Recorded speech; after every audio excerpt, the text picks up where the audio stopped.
Do you want to build a prism? Come on, let's run and play.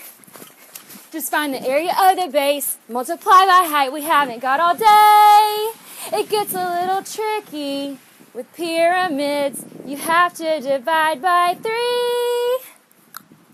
Do you want to find the volume? Big B, help me find the volume. Okay, bye. Bye.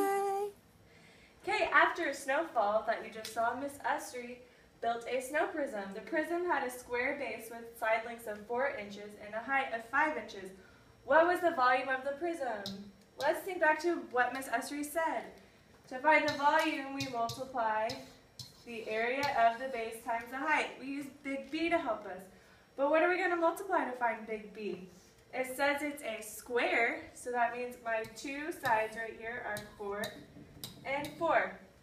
So I'm going to multiply 4 times 4 for my big B, and then my height of 5, that would be this right here. So 4 times 4, what is 4 times 4? 16. And then we're going to multiply times 5. 16 times 5. In case we don't remember off the top of our heads, we can do it off to the side. 6 times 5 is 30. 5 times 1 is 5, plus 3 is 80. That means our volume of the prism Miss Usry built is 80 inches cubed, or 80 cubic inches. So after Miss Usry built our prism, Miss Rose went and built a pyramid with the same dimensions. What are dimensions? I can't remember.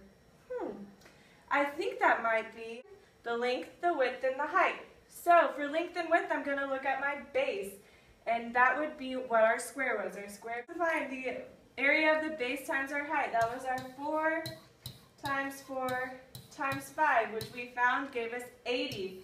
And this is where we have to remember. Remember, for the pyramid, we divide by 3. So we're going to divide 80 by 3. 3 can go into 8 how many times? That's right, 2. 8 minus 6 is 2, and then we bring down our 0. 3 can go into 20 how many times? 6. And we get another 2. What can we do?